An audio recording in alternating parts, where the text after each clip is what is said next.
It's time for the parent memoirs. So then all of a sudden, the quality of the product started to go downhill. Yeah. Right? There were a couple things about this. They ran out of space to store this shit, and stuff would be sitting outside for months. So people would get stuff, and they would be wet, they would be moldy. Ew. You'd put them on and they would like fall apart like wet tissue paper. Yeah. Right? They were awful. Horrible quality problems. Plus, they've been sitting in the sun. Yeah. So when it unfolded, Different there's shades. like a different shade where the fold was. Yeah. Right? So people were starting to complain. Probably had bugs in it and mouse poo and stuff. And, Oh, yeah. And these salespeople were getting upset because they're like, this is my reputation. Right. I'm going out here selling this shit and it's crap. Right. What is going on? Like, yeah. So that started to get hairy. They claim, it was just a small amount. And really, this was just the internet, making a mountain out of a molehill. It's like, okay, I don't think the number of people that are complaining about this, I really don't think is a mountain out of a molehill. Okay. I think if anybody who's listening to this sold and or wore LuLaRoe, they should send us a message so that we can see if you noticed a progression in like the quality of product you had, like what you were buying or what you were trying to sell. And they really did. What's funny to me is when you watch their response to the criticism online, they get very childish. Mark in particular is like complaining about these people who are complaining. Because basically they're saying these patterns are gross and this is stale. We don't understand, blah, blah, blah. And he's like, you think our stuff is stale? It's not. You're stale. He actually said that. Like no. My name's rubber. Your name's glue. Yeah. Like he just turned into a fucking child. Now, at this point, it really starts to dawn on people that they're spending more time away from their family and spending a ton of money and not getting it back in an oversaturated market.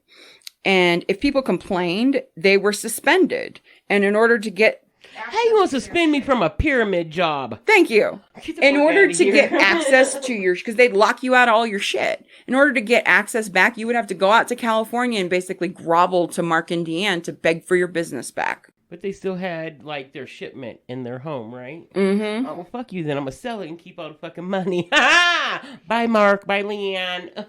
Yeah.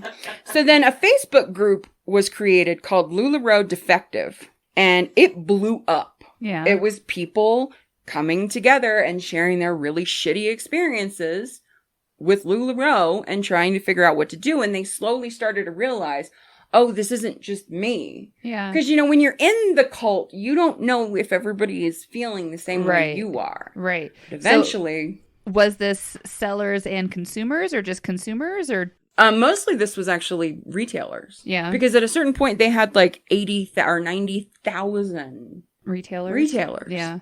don't And need that all many. as independent.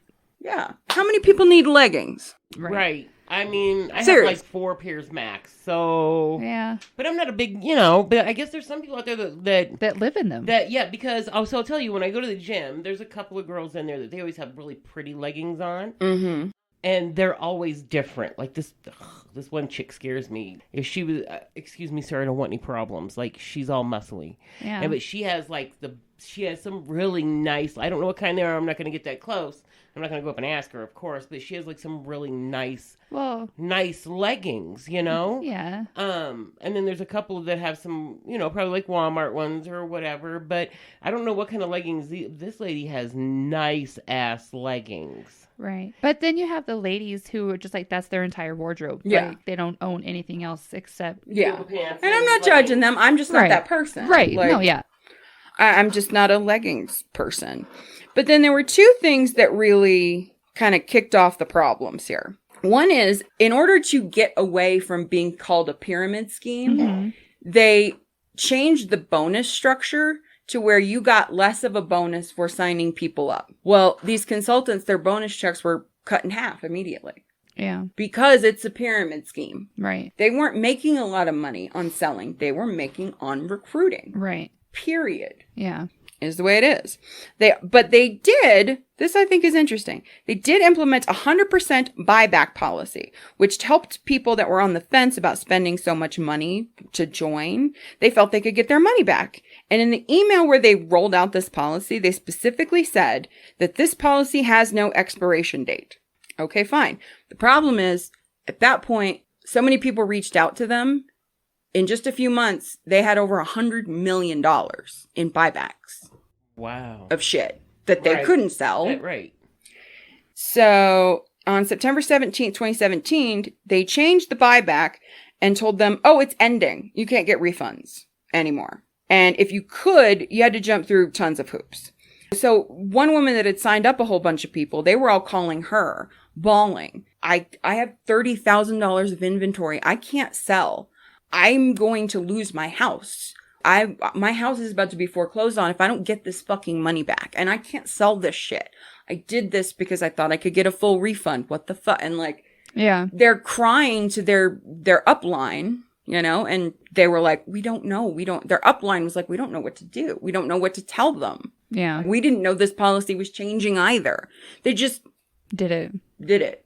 So this whole situation really went viral. And this is also a moment where a lot of those people in the upline that were being complained to, they realized that this was predatory. Yeah. And they felt bad. One lady was like, my goal when I left was to get 75 women out because that's how many women I signed up under me. And that's how she kind of felt she needed to like balance the scale. She made her own little Schindler's List. Yeah, pretty much. And over the years, she's gotten thousands of people out. Good. Oh my God.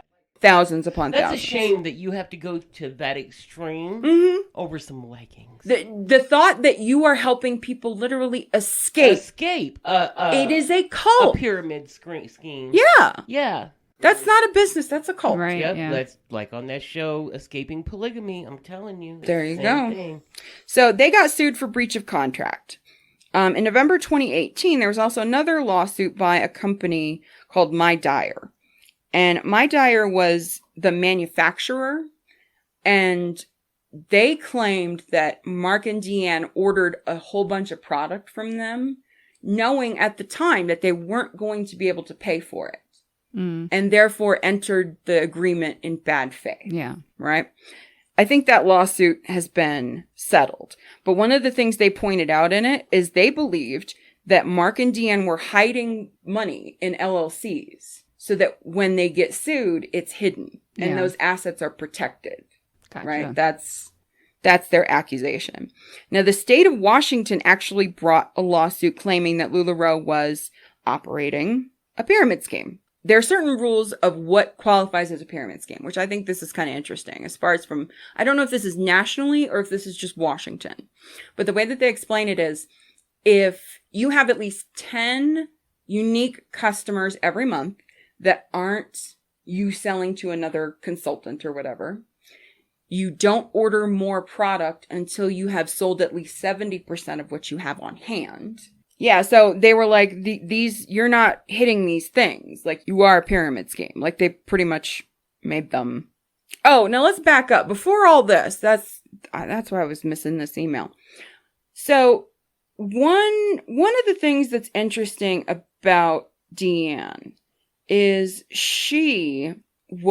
her mother wrote a book back in the I gotta find this. Hold on one second. Before everybody started figuring out that this was fucking weird. At a certain point, they really started coming at you with trying to control your entire life. Every Tuesday, Mark and Deanne would have live video streams and would give basically like cult pep talks to the faithful. Deanne at a certain point got the gastric sleeve. This rich ass woman went to Tijuana. Oh, but let me tell you though, you can go. So my friend Kim, she went down there, to some, and it's like a resort, and and it's like, I forget how much Kim paid, but she did like, they pick you up from the hotel, from the airport, and you go and you have your surgery, and then you recover and recuperate, and it's like massages. Oh, no, that's not what like, this was. Hers was like a whole week at like a resort where they did this.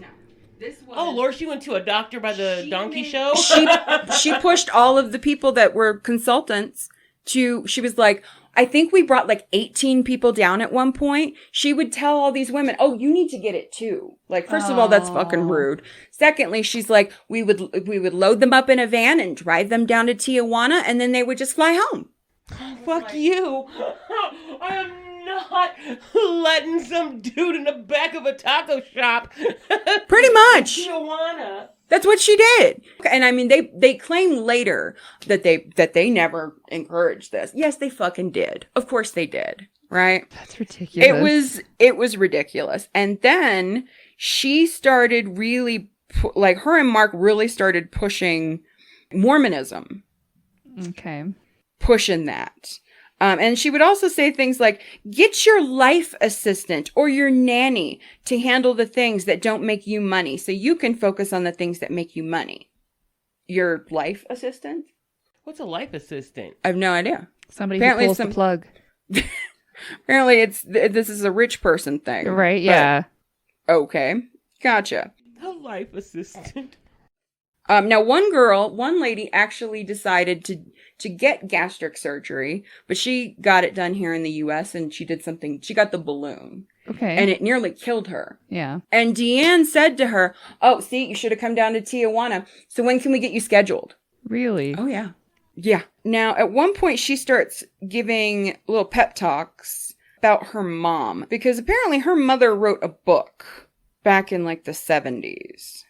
So Deanne would actually use this book in trainings that... Okay. My mom was very strong, and she raised a lot of strong children.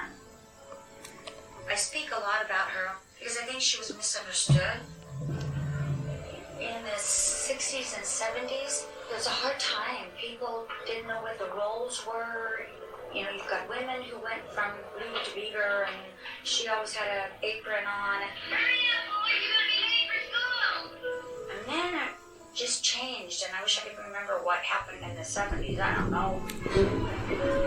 Who writes for women to have women's rights?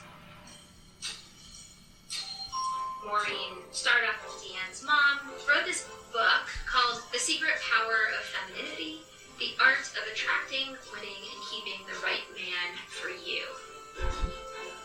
Stand before a mirror in the privacy of your room and say to yourself, I'm just a helpless woman at the mercy of you, big, strong men. Stamp your feet daintily, saucily, and shake your curls, as much as to say, I am furious, but what can a little girl like me do with a big, strong man like you?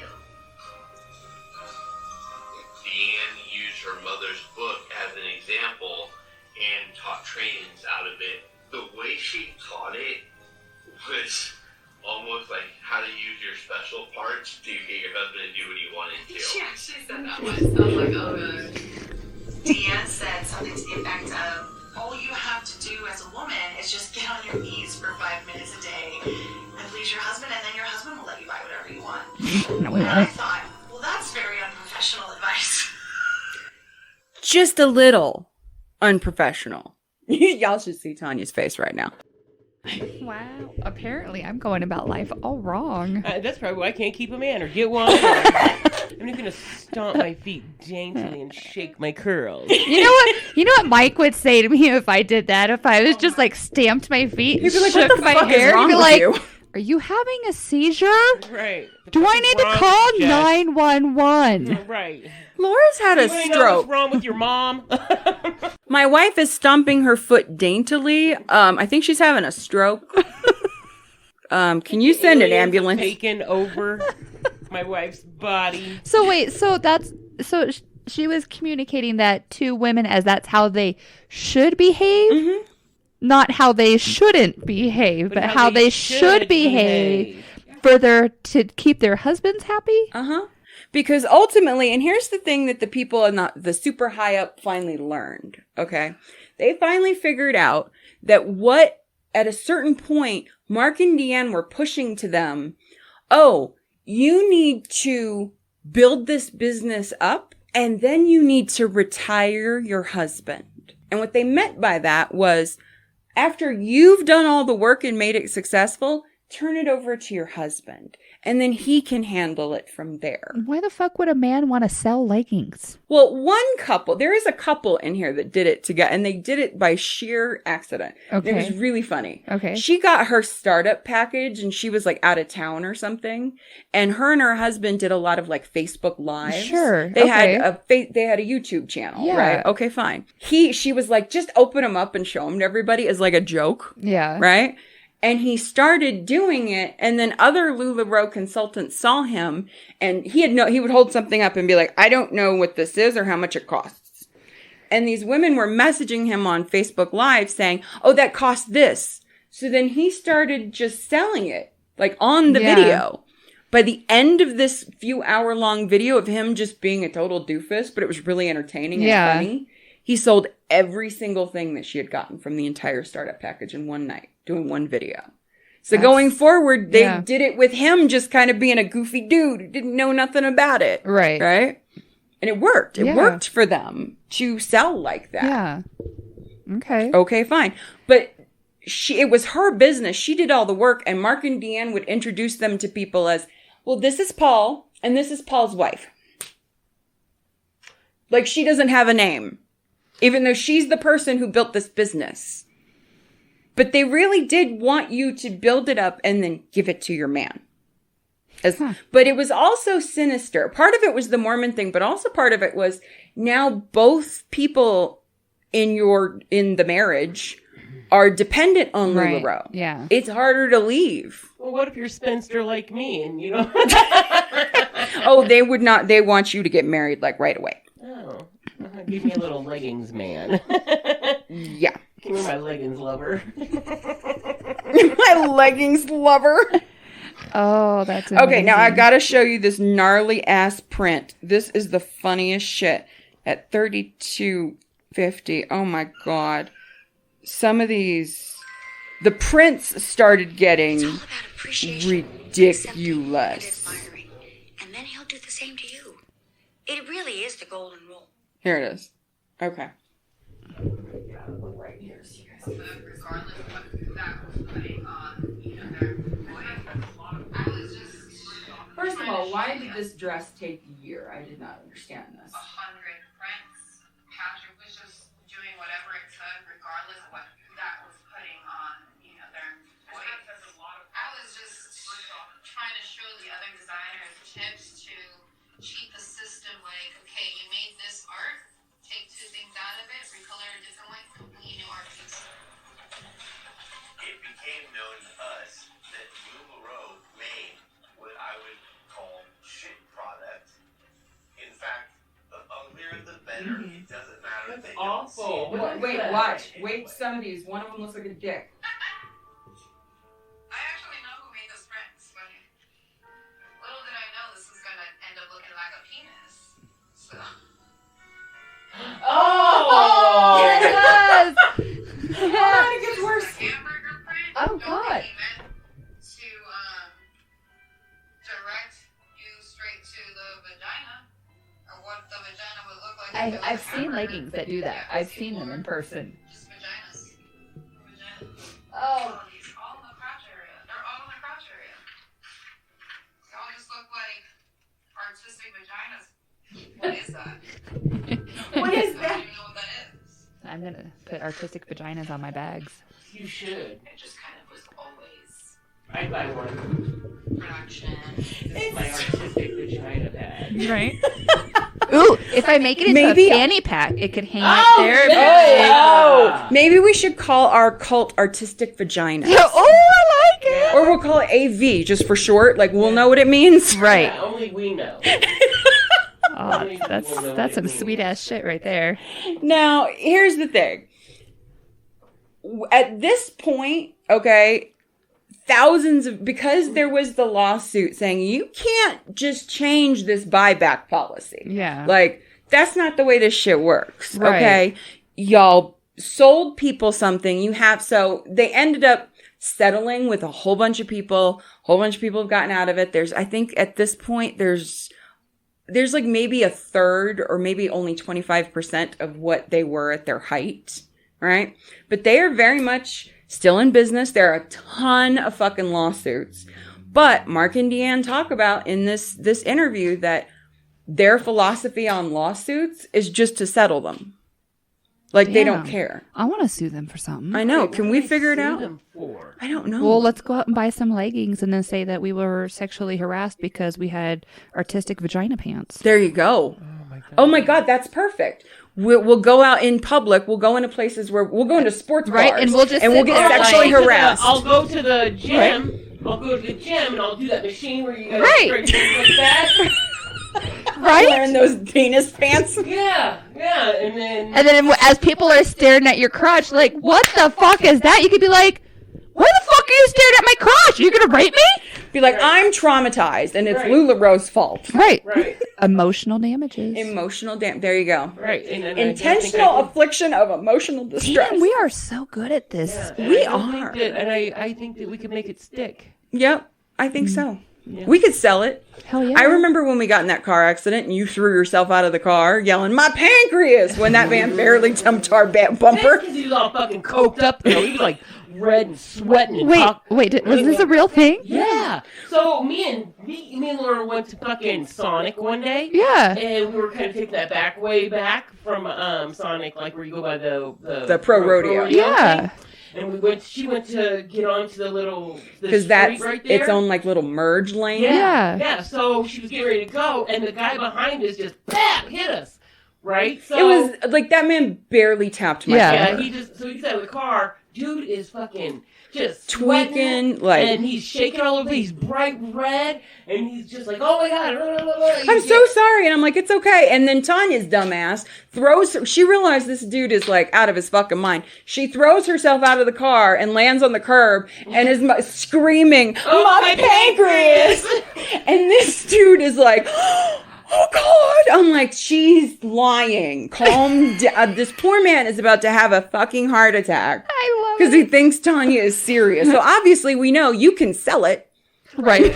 And he's all coked up too, boy. He was funny. red. Right, and I can be like, if the day comes that we have to go to trial, I can totally be the ignorant nitwit. There you go. I think we got a caper here. I think we've got the beginnings of a caper. Yes, I'm going to put this in the episode, and I'm not cutting it out. Well, I don't know. It's premeditative now if you do that, isn't it? Cut it out. Tanya's like, what are you, stupid? I'm going online when we're done here to buy me some penis pants. Oh, shit! Penis pants. Ixnay on the Aper K. I'm so intrigued now. And there's one woman in the documentary, she very much is still involved in LuLaRoe. She still sells, she still does the Facebook lives, and and I kind of understand for her, like she was a single mom living on, assistance, Right. and she got to take her, the 5 people in her, I think it was like 5 people in her family, they got to move out of this 800 square foot apartment and get a 2,500 square foot house and room and cars. And I mean, one lady, this one lady was so fucking sad. The lady with the gastric bypass. Yeah. That was the moment that she was just like, what have I become? Yeah. This is weird. Her husband really was like, this is a scam. This is not going to work. He was trying, but the two of them they ended up getting a divorce. Her house was foreclosed on. She had bought 2 cars, and this is so sad. She literally got a license plate for her car that said like Lula 1 or Lula 2 or whatever, right? Mm-hmm. She wanted her husband's license plate to say Lula Bro. And her husband was like, no. Good. Under no fucking circumstances are you putting this bullshit on my car. Okay? But then those cars got repossessed. Her house got foreclosed on. Her husband and her are getting a divorce. She can't afford more than just dinner of cheese and crackers on weeks that she doesn't have her kids. It destroyed her health. I mean, this woman literally lost everything. Everything. Because of this stupid company. Leggings are evil. Leggings are evil. Moral of the story. But honestly, guys, and the point At one point at the beginning of the documentary, Mark says, if you want to amass large amounts of money, identify an underutilized resource. And he identified an underutilized resource as stay-at-home moms. Yeah. He realized that giving them something else to do, like making them feel empowered and taking control of their life and not feeling that I'm just a stay-at-home mom. Exactly. Well, they took advantage of that feeling. Yeah. I think that was like the whole thing behind like earlier pyramid schemes and companies was to kind of give stay-at-home moms like Avon and Tupperware. And, right. My mom had a friend, Bernie, who used to sell Avon, Mm-hmm. Tupperware, House of Lloyd. What was the other one? It was like house stuff. I mean, she sold everything. Everything, and she was always The home interior. Home interior, That yeah, was it. and candlelight and all that stuff. Candlelight. That's right. That's what that was. Yeah, she sold all that stuff, and because that was her dig, she was like. But all you right, don't remember, like, all of a sudden there being like 2 Avon ladies in town to all of a sudden 9,000 Avon ladies Yeah. in town. Right. Yeah, Yeah. no, it never, because, this was before the internet, too, though. Right. That's true. I think, because I'm sure something like Pampered Chef has seen an increase in the amount of representatives or whatever the fuck they call them. But like Tupperware, Avon, stuff like that, the old school ones. But I think if the internet would have been around in the 70s, like Tupperware would have been, it probably would have been the same kind of deal. Oh my God, yeah. they actually show a Tupperware commercial in the documentary. It's fucking hilarious. The girls get to catch up and meet new friends, and they get to pick out Tupperware. Tupperware parties are so much fun for you ladies. Like, it's so condescending. It's really funny. That's the time we lived in. Like, Yeah. So that's the way it was. But here's the lesson, guys. If you are, there are legitimate work from home opportunities, okay? Yes. If you are being asked to buy product and you are recruiting your competition, okay? If you're being told you need to buy this product, we know you haven't sold any of what you already ordered, but you need to order more, okay? That's not legit. Okay. Yeah. If you are only selling to the people that you have recruited, that's not legit. And if you're making more money on recruiting than selling, that is not legit. Okay. Just be conscious of these things. And if you are going to work from home, I say make it something that you like doing, that you're passionate about. Like Jess is doing something that she's good at, that she has a passion for, that, that she's actually like, it's an actual thing, you know? But not, she took a flyer from somebody's windshield and now she's, No, it's all just insanity straight out of my brain. I'm thinking about changing my motto for my car to be kick-ass custom handbags.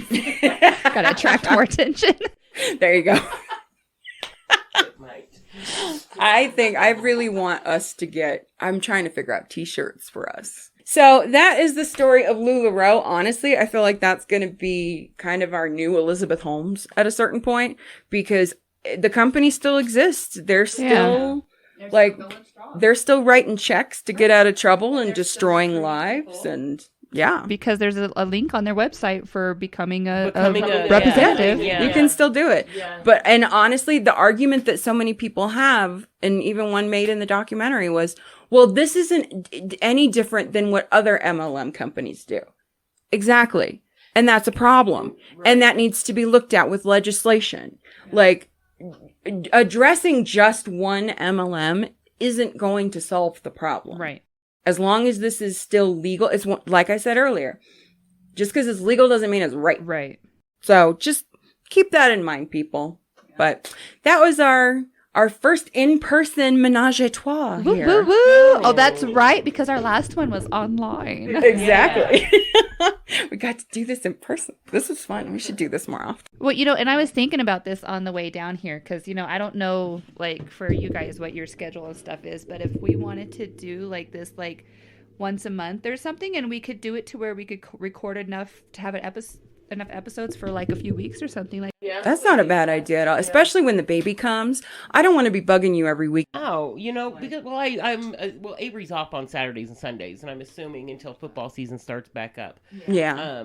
that we will be pretty, chill, because we have a while. The only thing I can foresee is in, I think, February, we're going to Florida. Thank you so much for listening. Be smart with your money.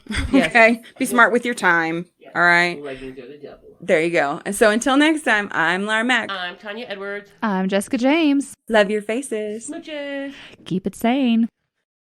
Hey, parent peeps. Make sure to subscribe on iTunes or on your favorite podcasting platform. Stay strong, mommies and daddies. Love your faces.